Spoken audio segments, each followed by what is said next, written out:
Почитувани гледачи, добар ден, добре дојдовте во емисијата за земјоделците Аграр, онаму каде што постојано сме меѓу земјоделците, а во моментов е актуелно расадувањето на тутунот. Еве гледаме со каква мака започнува самото производство и навистина оваа култура која што е наша традиција треба да се зачува, а интереса постои. Се очекува зголемување на расадениот тутун и така да се предвидуваат можеби до 28 милиони килограми или до 30 милиони килограми да стигне тековново производство. Но во секој случај треба помош, како што велат, се чекаат тие 160 милиони денари субвенции. Има се уште време, нели, крајниот рок е крајот на месецот јуни и се надеваат тутунопроизводителите дека ќе ги добијат. Негдека се произведува тутун на површини многу повеќе во однос на претходната и пред таа година. 17.300 семејства се занимаваат и се зголемува бројот на договорите. Интересно е тоа што дел од овие договори се однесуваат за поголеми површини кои што ќе бидат опфатени со оваа култура. Да го видиме прилогот снимен во Прилепскиот крај.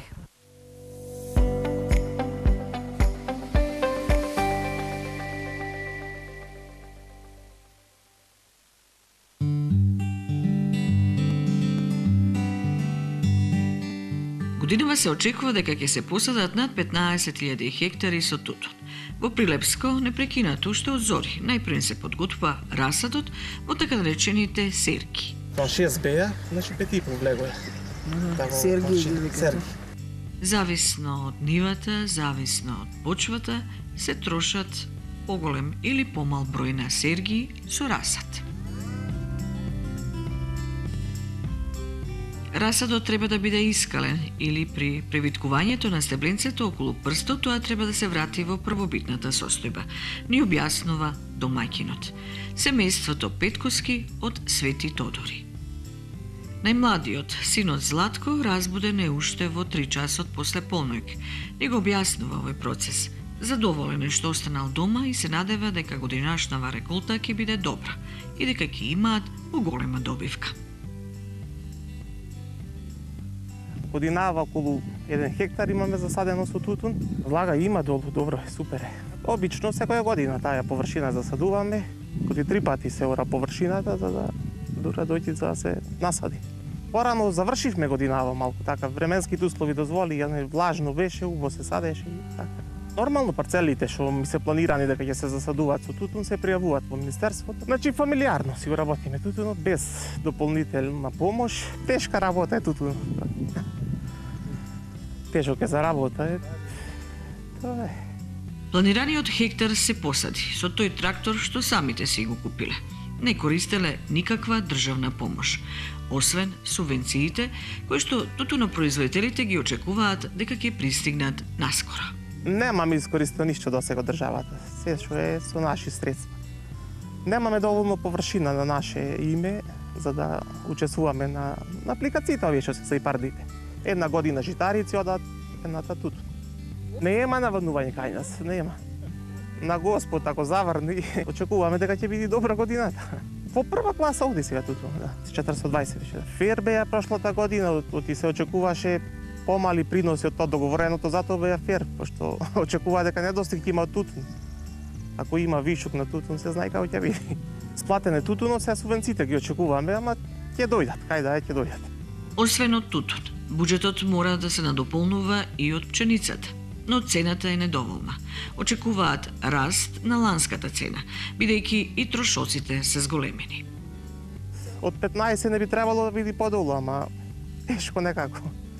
И за прошлата година се очекуваше околу 15, ама падна цената на 10, 11, 9. Трошоците да се зголемија двојно, да не речам и тројно. Е општо на се. Цените, значи, на тутун, пченицата, пиперката катастрофа беше прошлата година. Ние не садиме, ама катастрофа. Остана и неисплатена, со цената варираше, на почеток имаше добра цена, после нагло падна. Тутунот е традиција и младите ја продолжуваат. И добро е кога се тука и не дозволуваат нивите да останат празни. Мотив повеќе се и финансиите и сигурноста во пласманот и исплатата, годинава очекувајќи повисока цена за тутунот. Традицијата треба да остане само. Поготово за нашето село тука друго нема што ќе успее. Без вода немаме наводнување тука. Во Прилепско раздвижено е насекаде, но има и проблеми. Во моментов може се каже дека интензивно се расадува, останато е некаде околу 20-30% за расадување, другото е насадено. Малку во одредени региони ќе се одложи крајот на садењето поради врнежите што беа на места интензивни пролетвава, но сепак се ќе биде во онај оптимален рок завршено. Расад има доволно, барем до сега никој не се пожалил дека нема расад. Има и доста тутунари кои што продаваат или останат расад од садењето нивно или пак произвеле повеќе за да можат нешто да продадат. Важно за расад сите ќе се снајдат. Оваа година се почна многу рано. Вообичаено некаде се почнуваше од 1 до 5 мај, меѓутоа оваа година имавме првите расадувања беа некаде веќе во 7, точно на 7 април. Значи многу, скоро месец порано. Потешкоти што се однесува до пријавувањето на парцелите кои што ќе се садат со тутун, кои што се предвидени за тутун, нема. Тутунарите си знаат точно кои парцели зашто им се и немаат проблем што се однесува до пријавување во откупните фирми. Меѓутоа, тогаш кога ќе ги пријавуваат површините за субвенционирање по површина, тогаш доаѓа до проблем затоа што се случува некои парцели поради висока влага да не можат да бидат засадени, па им доаѓа во договорот, луѓето имаат пријавено едни површини, ваму насадиле други, па треба да ги пријават другите за субвенционирање. Тука доаѓа до недоразбирање, па излегуваат на некој начин тутунопроизводителите, така да се изразам, како нечесни кон платежната агенција, што нема никаква поврзаност со нечесност. Едноставно се работи за, што се вели, под Господ сме, па ако не одговарат условите, мора да се бара друга нива. Во тоа е работа. Интересот расте, а се повеќе има производители кои што сега започнуваат и засадуваат повеќе површини со тутун. Бројот на ланските договори од 33.000 се зголемил на годинашниве 35.000 договори, а во нив има само мало покачување на цената, од 420 денари за прва класа од ланската реколта на 435 денари за килограм, 370 денари за втора и 310 денари за трета класа. Овие цени се недоволни, велат тутунопроизводителите, и предупредуваат да нема повеќе неправди и подигрување од страна на откупувачите. Површините се драстично зголемени во однос на ланската, особено во однос на прекланската година, со тенденција на зголемување, веројатно наредната година ќе имаме уште повеќе зголемување, доколку се тргне барем малку со цените нагоре. Во договорите се запишани цените по класи. Сега друго прашање е колку откупувачите ќе се задржат на она што е запишано во договорите, меѓутоа во секој договор стојат цените по класи. Оваа година има зголемување за 10 до 15 денари по класа, што не е задоволително, но што е тука е. За сега остануваме на тоа дека тоа е зголемувањето кое што да веруваме дека до есен ќе успееме да ја прикраниме цената уште малку.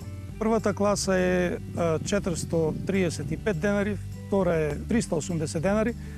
Меѓутоа, пак ќе напоменам дека тоа се ниски цени, треба драстичен раст на цените. Дефинитивно треба да се намалат разликите помеѓу класите, меѓутоа треба и да се зголемат цените на класите.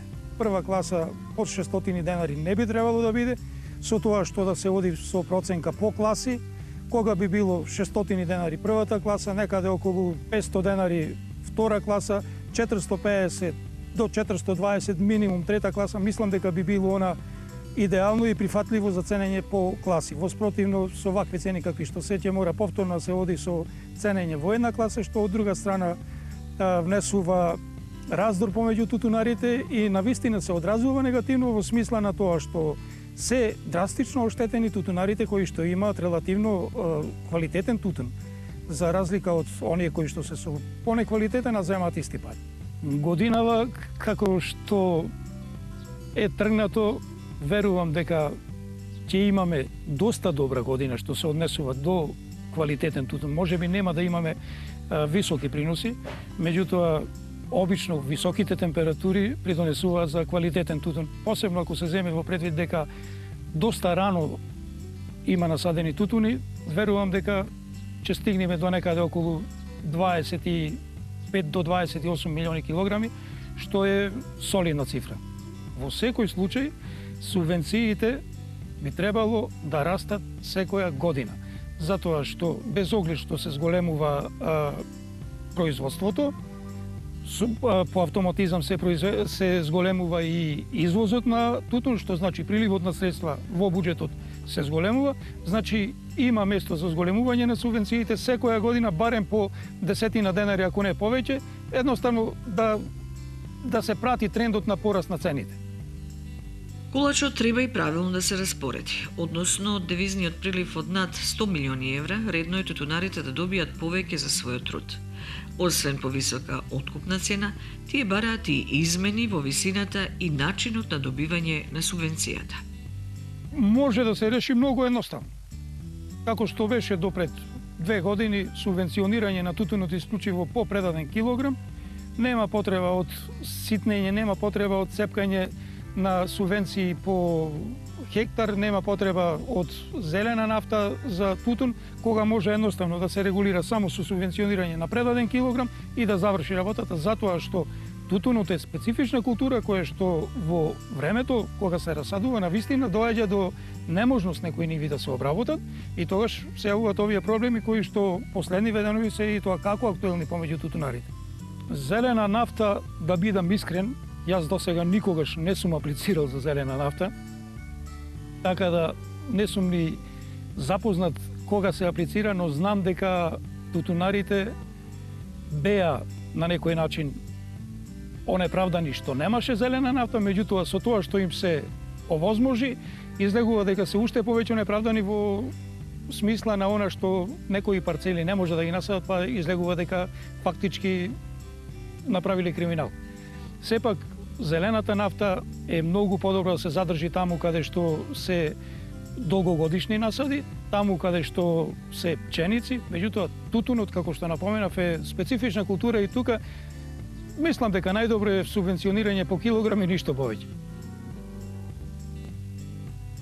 Тутунопроизводителите се надеваат на добра реколта. Се зависи од временските услови и секако од нивниот труд и навременото делување. Квалитетот треба да се препозна и правилно да се вреднува. Свесни се тутунопроизводителите, кои како и досега сакаат честно да работат, но и честно да го добијат заслуженото.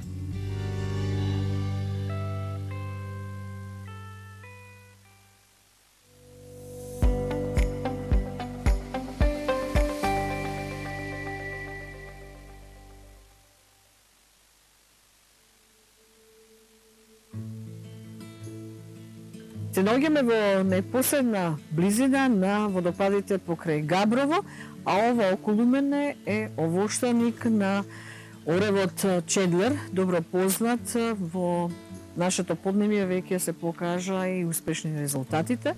Најмногу се увезува од Турција, знаеме дека тоа е сорта што е од Америка.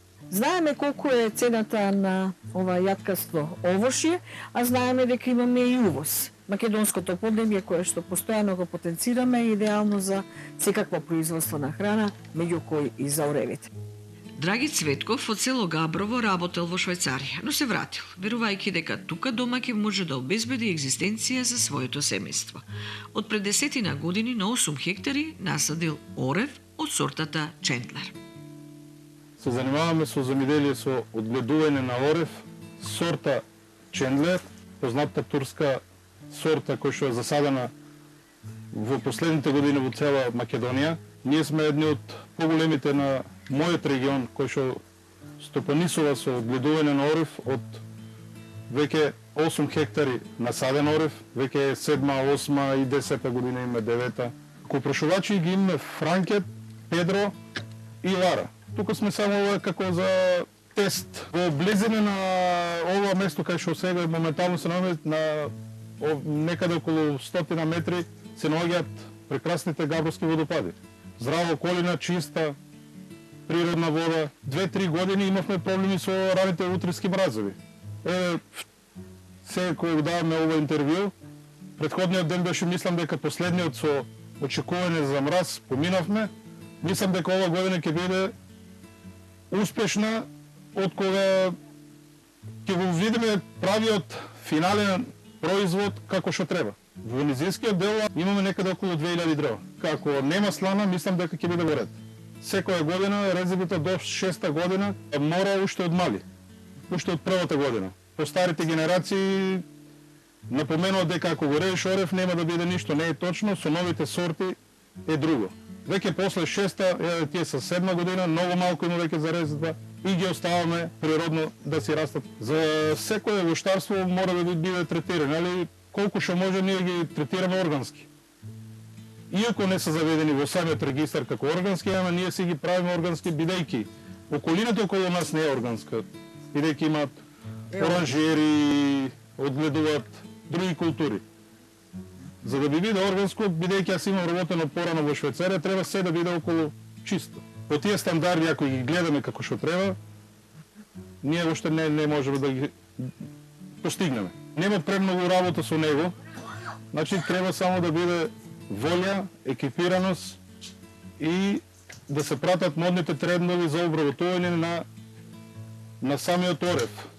И во овој вид на воштарник може да се работи со механизација. Предност е што бербата може да се врши машински, но потребна е и друга опрема, што дел веќе семејството цветкови ја има.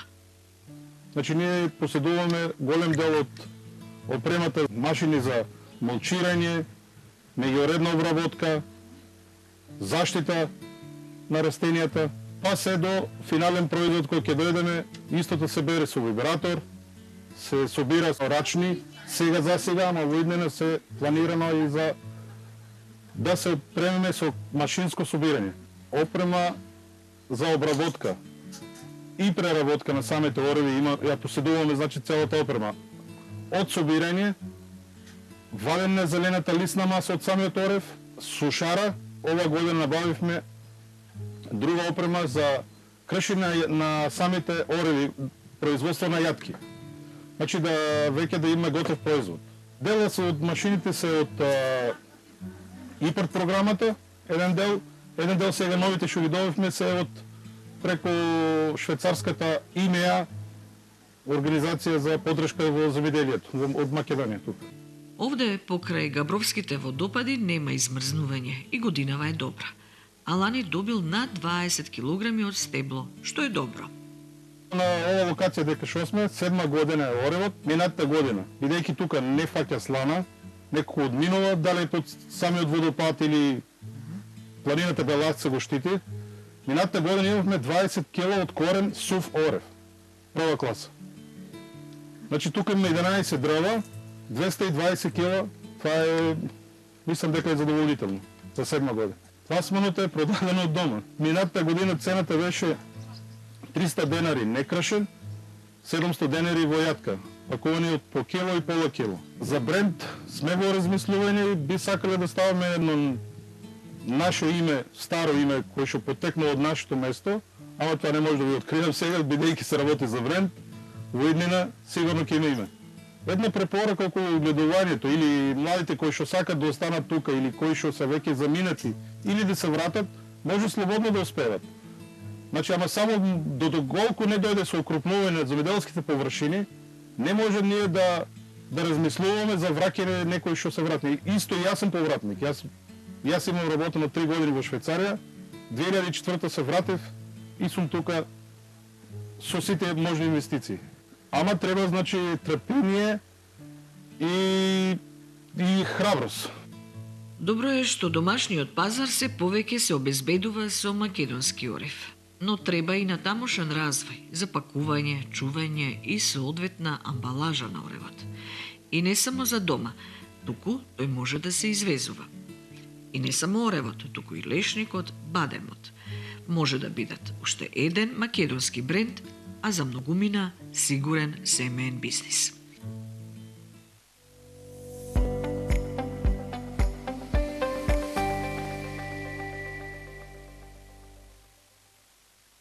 Не случајно во емисијата Аграр се обидуваме постојано да имаме теми од производството на млеко и месо. Конкретно овде станува збор за производство на млеко од крави во Веничкиот крај, каде што гледаме има и Јуничкино за производство на месо.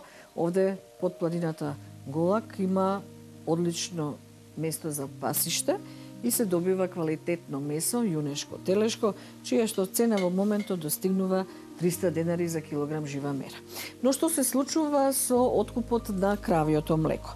Гледаме дека цената постојано паѓа. Овдека се движела 300 денари, падната е на 280, не знаат како ќе биде поново, но се бараат причините зошто се случува. Има некакви реакции од владата, од ресорното министерство, но велат фармерите не е доволно, имајќи во предвид дека и премијата за изминативе 3 години доцни. Конкретно кај производителот Раде, каде што се наоѓаме, веќе неколку месеци воопшто не е платено од 2025. Има причина зашто ќе слушнете вие. 2023 рекоа неколку месеци заостанува, а 24 воопшто нема исплатено премија за млеко. Во секој случај, добро е кога вакви луѓе постојат, остануваат во руралните средини, се обидуваат да живеат и да екзистираат. И најважно е за производството на млеко кога има и производство на добиточна храна од сопствените ниви. Тогаш и трошоците се намалуваат, а секако и млекото е поквалитетно. Преубав, чист, незагаден простор, уреден и во склад со природата. Има ли поздраво млеко, сирење, месо, добиено од овие мали фарми? Таа ми е тука за овие за напаша што се, а дома имам 3 моментално за млеко и тие и домачко. У селото. Црнобели се. Тие дома се до 25 литра. Па и некој може и 30 да даде, ама тука се 25. Па со млекото сирење, урда и кашкава. Па дома се повеќе порачки на пазар многу слабо идеме. И така, млекото 30 беше до април. Сега не знам моментално, можда и слушам дека е намалено, а колку е точно не знам. Тие се и мешани. И сементалци. Добро е сам, мислам, према това тука ќе е од 300 денара па до 270 тука се движи. Месари нема, дека треба усвети николе. Да го покараш, треба лиценција да извадиш на возилото да имаш право на транспорт. И така они додат туда, с них се пазарими, кога да се погодиме даваме, кога не. Овие албанците, трговците. Па и ти излезне една минимална плата може да се извади. Се снаоѓаат и произведуваат храна за своите говеда. Па моја имам околу 30 декара, а работам приватни ниви околу 200 декара некаде испада. Па јачмен и пшеница и овес. Тука е за стоката парче. Према ѓубривото и према производството е ефтино. Па и јачмен и пшеницата тука по 15 денара макс. Со тие нови закони 30% да го продадеш на кој? Ама ајде ние се покриеме со стоката и за тоа. Минимум 5 декар и 30% да го продадеш и викам добро, дека да го продадем. Кад нема ни една винарија кај нас, а караше да работим, да произведеме. И одека ќе го произведеме. Дај да го произведеме, ма дека да го продадем. 30% усвети николи, дека да го кажам. Имам околу 3,5 декари. Ама со овоите не ме следува за субвенции веќе. Од 27 натам, не. Механизација имам 2 трактора, комбајни. Имам прилично добро механизација. Тај го добих преку државата, преку тишта. Па имам сам поднесено и аплицирах преку ИПАРДО да земех уште еден трактор, ама нешто се збркара во тоа што се тие таква малверзации таму и не знам, ти види. А и пашата е тука.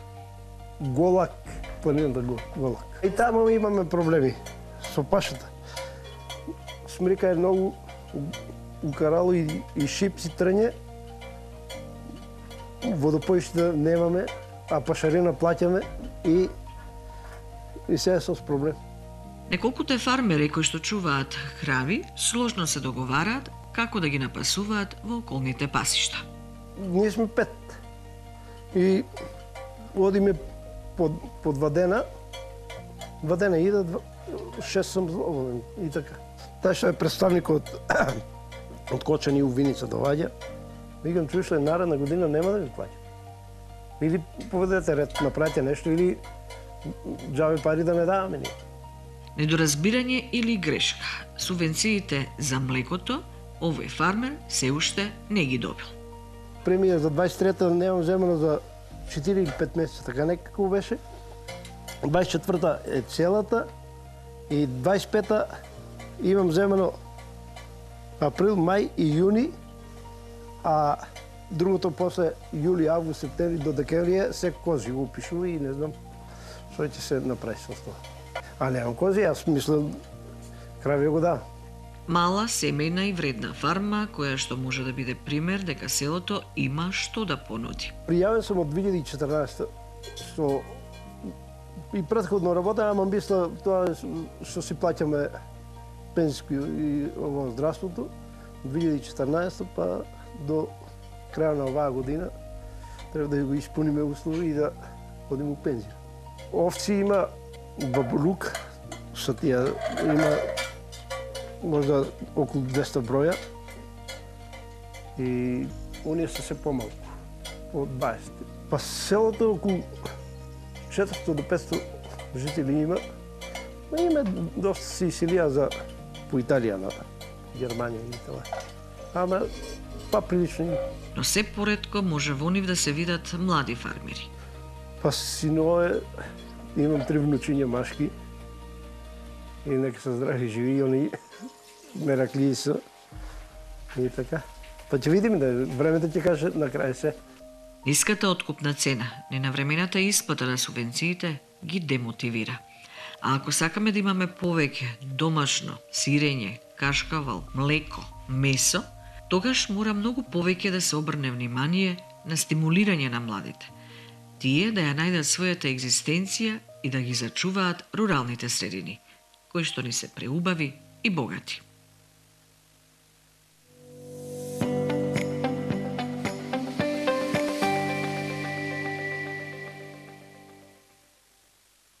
Можеби ќе ви звучи необично да во виничкиот крај е присутна виновата лоза. Активно веќе работат 4 мали семени винари, но имајќи во предвид дека нашите предци ова винова лоза ја негувале од памтивек, значи има перспектива. Но за жал, повторно и овдека се појави измрзнување, особено онаму каде што е понискиот регион. Се наоѓаме на 20 метри пониско од 600 метри, 12 хектари.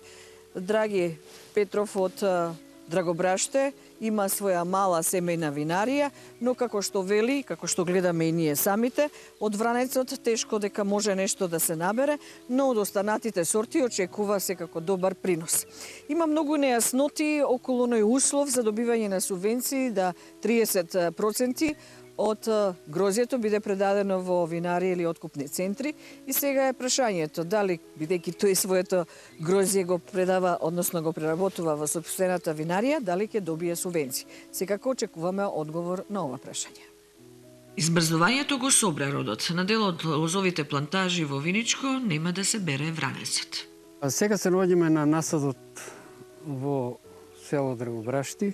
Овде е сорта Вранец. Претрпи малку поголемо измрзнување за разлика од другите насади што се во околината, со оглед на ниската надморска висина и некаде околу 5 до 6 декари беше 100% измрзнато. Сега има по некое ливче потерано, ама тоа мислам нема да има ни род. За берба мислам дека нема да има берба на овие површини, па се надаме од другото што е здраво. Има во околината и 100% и други измрзнати. Сите што се под некоја локација да не биде со провев на ветер, значи тие воглавно тие места се измрзнати. Се очекува да се формира некоја комисија, ама сега за сега нема ништо. 2017 година негде беше исто, имаше измрзнување низ целиот насад, ама тогаш палевме гуми, заштита, ништо не помогна. Комисијата не е формирана. Малку било зафатено лозјето во овој крај, но има производители кои што очекуваат приходи, а нив ки ги нема. Работа ке има, треба и натаму да се зачува лозјето. Мора да се прска секако, само да биде за друга година да го спремаме да има наредна година род. Од платежната агенција и од ресорното министерство се уште нема повик за пријавување на субвенции. Постојат многу нејасноти околу добивањето на субвенцијата, која што изнесува 42.000 денари по хектар за лозјето, поради условот за продажба на 30% од родот кај откупувачите или во винарниците. Семејната винарија е регистрирана 2021 година. До сега, мислам, немавме такви услови поставувано. Не е добро дефинирано. Дали ние ќе бидеме опфатени во тие 30% за предавање на грозје во откупен центар. Ако го продадеме на откупен центар, како ќе правиме вино? Ние сме регистрирани на 30.000 литри. Ако би го преработиле целото грозје, ќе добиеме негде 30.000 литри. А ако продадеме 30% на откупен центар, за да ги исполниме условите за земање на субвенции, мислам дека ќе се откажеме од субвенциите. Нема потреба да или нешто треба да се измени во законот. Нејасно е тоа што ние сме преработувачи, а од друга страна треба и да продаваме грозје.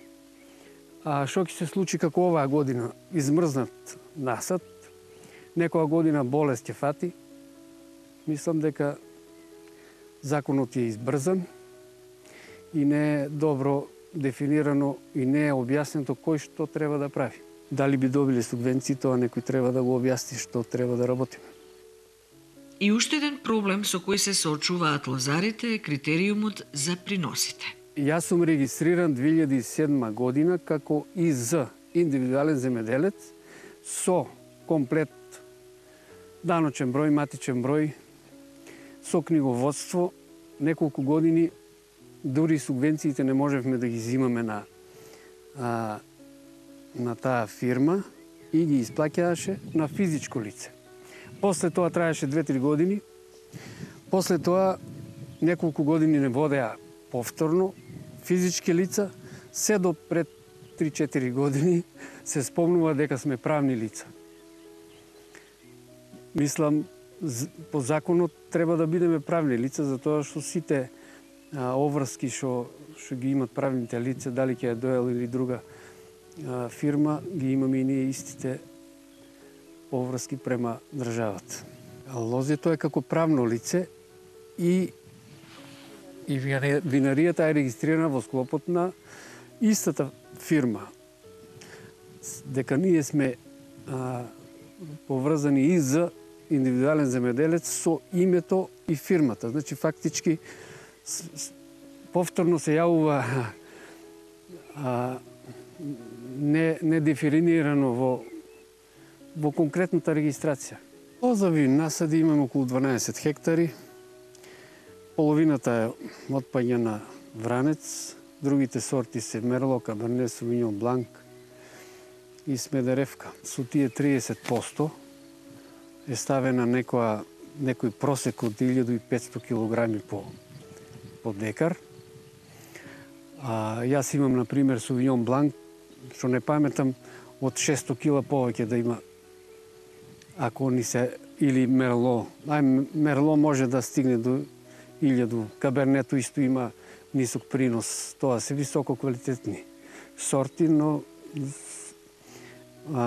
квалитет има, квантитет нема. И ако на моите 12 хектари, ако се стави 1500 килограми по декар, тоа е количина што јас за 2 години не можам да го произведам. Со оглед на сортите што ги имаме. А не дај Боже, како и оваа година, или невреме, или болести, Значи, ние можеме да рачунаме на просек од 700 до 800 килограми за да биде реално. Па град може да фати и е фаќал. За сега, одговор од платежната агенција не добивме околу начинот на исплата и дали оние што своето грозје го преработуваат во своите винари, ќе добијат субвенции. Дали ќе им се признае или не, тоа што тие мора да обезбедат доволно суровина и да произведат повеќе вино. Виница и виничкиот регион е идеален за производство и преработка на грозје. Ние имаме повеќе сорти на грозје и произведуваме од сите сорти вино со 8 етикети. Имаме постигнато резултати на повеќе саеми, и меѓународни и локални. Логот е силен. Со пласманот на виното се снаоѓаат. Конкуренција има од сите страни. Се продава по нешто, не дека е нешто. Белите сорти во последно време повеќе се бара темјаника, сувињон бланк. Исто смедаревката е интересна сорта.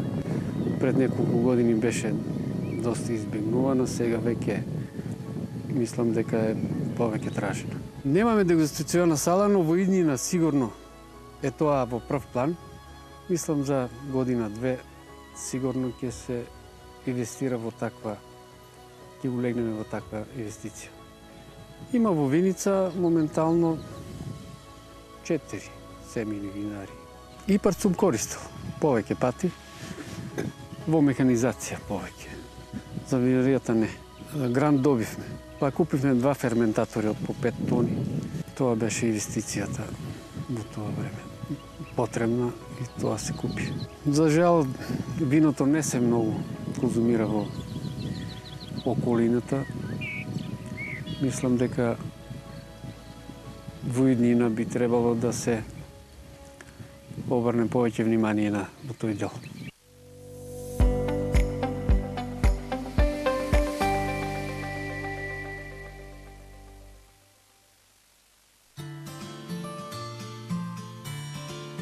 Убавина, уживање и уникатно искуство. Помина ден во воштарникот Спиритов Преспа или Духот на Преспа во селото Царев двор во Преспа открива еден поинаков поглед кон селските средини. Овоштарникот изобилува со многу доживувања, кои што започнуваат на карактеристичен начин. Гостите имаат можност да го почувствуваат топлото добре дојде на Преспани, но и да бидат фармери, земјоделци на еден ден, да учествуваат во активности кои што се тековни во овоштарникот. Она по што најмногу сме познати е сами да си соберат јаболка. Значи, на сезоната ни започнува од почеток на мај, откако почнуваат да цветаат јаболката и ни завршува до крајот на октомври, додека да го собереме и последното јаболко. Најмногу гости ние имаме во септември и во октомври за време на бербата за јаболка, затоа што нели Преспа самиот регион е познат по јаболката. Ова е деценијска приказна, започната од незините родители, семејството Прцуловски. И сега Ана е помогната од незините најблиски, мајката Виолета и сестрата Елена. Приказната на Спиритов Преспа е започната многу одамна. Моето семејство се занимава со јаболкопроизводство повеќе од 60 години, а ние оваа земја ја поседуваме 100 години. Со сестра ми сме веќе 5-та генерација кои што се занимаваат со јаболкопроизводство. Пред 2 години бев дел од програмата на UNDP за одржливо земјоделие и еден од грантистите, и она што јас избрав е мини-метеоролошка станица со сензори за автоматско наводнување. Односно, тие сензори сега оваа недела треба да се постави во мојот овоштарник и тие сензори сами ќе диктираат кога и во кој период кои редови треба да се вадат. Не односно ние како што мислиме ајде сега сува е земјата, па ќе вадиме, или не сме повадили една недела, па ќе вадиме. Меѓутоа самото автоматски се вади оноку колку што е потребно. Сето тоа е за заштита на животната средина и за заштита на вода. чуваме тревници, тревата е редовно покосена, освен кога е цветањето, затоа што ни излегува глуварчето и сето тоа привлекува уште повеќе пчели, така да кога ќе заврши цветањето на јаболката, ние тогаш ќе покосиме тревата. За време на цветањето ние не сакаме да му бучиме. Така викаме, за да ги примамиме пчелите да дојдат, за да си завршат работата да ополинувањето. Внимаваме, значи користиме пестициди кои што се од листата на одобрени, купуваме од земјоделски аптеки. Значи, она што јас лично најмногу внимавам е не користам хербициди, значи се познава и по самиот овоштарник, се работи со фреза, додека пак исто и прскањето е умерено онолку колку што е потребно. Оваа година малку се проширивме, имаме нови насади со сливи од сортата на Стенли, имаме боровници, 100 садници на боровници, имаме и малинки од сортата Виламет. Мислам дека за сега доволно. Бевме во Дубај, бевме 3 години, мене зеленилото најмногу ми фалеше. Си доаѓав кога беше берба на јаболка. Седев цело време за бербата на јаболка да помогнам на мајка ми, на сестра ми. Кога одлучивме да се враќаме од Дубај, викам јас ако се враќаме само во Царев двор и не сакам на друго место и ќе се занимавам исклучиво со земјоделие и со агротуризам. И еве 3 години подоцна уште тоа го работиме. Во 2018 година, имајќи ги во предвид климатските промени, кои што предизвикуваат проблеми во земјоделието, но и во пред 10 години слабата откупна цена, јас се одлучив фокусот да го ставам повеќе на туризам, односно нешто што е ново во нашата држава, агротуризам, а во светов сите фарми веќе функционираат така. Овој овоштарник е отворен, има постојано гости, и од дома, и од странство. Понудата од домашни специјалитети го збогатува впечатокот. Гостите доаѓаат во дворот, правиме топло преспанско добре дојде со традиционална јаболкова штрудла, домашен сок најчесто од вишни, од нашите насади и традиционално кафе. Потоа со трактор на приколка ги возиме ги носиме до тука до овоштарникот. Имаме едукативно предаваме за јаболкопроизводството, за сортите на јаболка, а потоа на секој учесник му доделуваме на ваква памучна торба, тоте торба, и му покажуваме како се берат јаболка без да се направи штета на самото јаболко и на дрвјата, и имаат може да си одберат која сорта сакаат, да си соберат јаболка и тие јаболка си ги земаат со нив дома. Значи, ние не користиме пластики. Уште од кога почнавме 2018 година, кажавме дека ние ќе бидеме еколошка и одржлива фарма, така што инвестираме во брендирани биоразградливи чаши и тањери, кои што ги служиме за гости, посебно кога тоа топло добре дојде или ручекот го служиме во овоштарникот. Се надевам дека што е можно побрзо ќе почнеме со рециклирање секое домакинство, како повеќе би си ја заштителе ова убавина што имаме во Преспа. Зелен рај од 5 хектари со разнобојни овошни стебла. Покрај јаболковите насади има и цреши, сливи, праски, вишни, ореви, лешници, костени, малини, рибисли. Се што може оваа чиста природа да дари, а родот освен свеж и се преработува во вкусни домашни специјалитети, направени по старите рецепти од бабите од овој крај. Јас имам одобрение за продажба од кукен прак. Правиме сокови, мармалади, сладки, меѓутоа тие ги служиме на гостите кои што доаѓаат на фармата. Љубовта кон природата и дарбата за уредување се видливи низ целиот двор, каде што се е подредено за срдечен дочек на гостите. 2 години ние имавме само странски туристи, меѓутоа со ковидот почнавме да имаме домашни гости. Сега, за време на јаболко беро, ние повеќе имаме домашни гости отколку странски. Странските ги работиме исклучиво во соработка со туроператори. Сме дел од програмата на неколку туристички агенции, додека пак домашните доаѓаат и индивидуално, фамилии, компании за тимбилдинг, за време на бербата на јаболка најмногу. Она што Spirit of Prespa го нуди е искуство. Значи неколку часовно искуство посета на овоштарников, на фармава, Меѓутоа имаме соработка со неколку вили, хотели во регионов, во Преспа, каде што јас ги препорачувам да преспиваат. Ние немаме стандардни денови, стануваме, одиме на работа, се враќаме дома. Кај нас работата е во дворот. Зависност од денот доколку имаме група, се спремаме, тука е мајка ми која што ги прави штрудлите и другата храна, тука се и жените, руралните жени доаѓаат, готват. Кога имаме работа на овоштарник, доаѓаат работниците кои што работаат во овоштарникот. Значи, секој ден за нас е различен, секој ден е своја посебна приказна. Некако имаме повеќе време за се. Имаме време да го изуживаме кафето, имаме време да со комшиите да седниме, да направиме муабет. Во Дубај па и во Скопје денот не ни беше доволен да ги завршиме сите работи. Тука некако полабаво е, послободно е, попријатно се чувствувам, искрено да бидам. Ова семејството Парцуловски и Ана со својот сопруг, кој што е од Шкотска, не размислуваат само за собствен развој и перспектива, туку вклучени се и други семејства, а со тоа се дава и потик за целосен локален развој, преку руралниот или еко-агротуризам. На локално ниво сме доста поврзани, едни со други соработуваме и се поддржуваме. Си препраќаме клиенти, се препорачуваме едни со други, користиме производи, тоа што јас не го произведувам, го набавувам строго од околинава, од други локални производители. Меѓутоа можам да кажам дека и Министерството за туризам и култура почна да работи на промоција, така што ние веќе имавме во Скопје еден саем за креативен туризам, така се викаше. И тоа ќе продолжи. Во Мајки има уште еден, каде што сите кои што имаме агроекотуризам, се собираме на едно место и го промовираме тоа што го правиме. Воедно се решава и пласманот на овошјето и другите производи. Невработеноста, особено на жената во руралните средини, кои што вака убави, создадени од природата со многу труд, умешност и оригинални идеи, може да бидат уште поубави и попривлечни за туристите.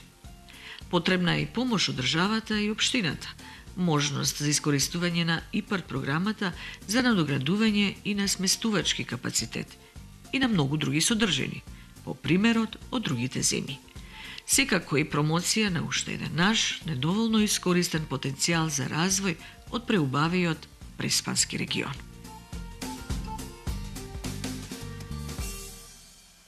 И во денешнава емисија понудивме дел од она што го има во производството на храна на македонското поднебје и сега во 16 часот и неколку минути можеме да забележиме дека земјоделците неуморно работат. Се наоѓаме во Привлепскиот регион, каде што има шаренило. Гледаме житарици, овде до мене е расаден пиперот, кој што веќе представува еден вид конкуренција за тутунот.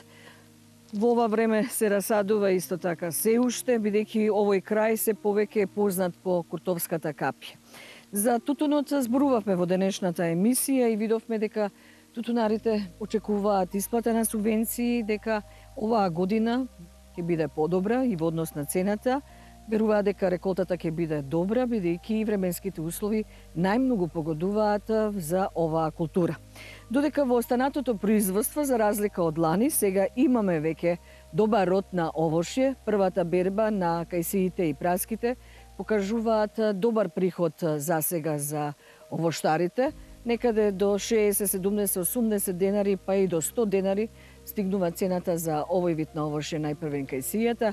Веруваме дека и за праската ќе биде добро. Ќе биде добро за производителите, но дали ќе биде добро за нас потрошувачите секако не зависи само од нас, туку и од оние кои што го откупуваат тоа производство, потоа го препродаваат и така натака. Знаеме докаде достигнува оваа маржа. Иако имаше навестување од државата дека се работи на почитување на законот за нефер трговски практики, се применува и секако соодветни казни ќе добијат тие откупувачи кои што не го почитуваат договореното. Ви благодарам за вниманието со кое што не следите. Секако ние настојуваме и натаму да бидеме доблиску до земјоделците, како што реков, да дадеме импулс за натамошен развој, за она каде треба да се движи македонскиот аграр, да ги искористиме сите можности што ги имаме, да бидат вака полни нивите како што е овде во Прилепско, да не бидат празни. И пред се младите да ги стимулираме да останат на село. Тоа беше се за денешнава емисија. Останете со здравје, се гледаме само за 7 дена. Довидување.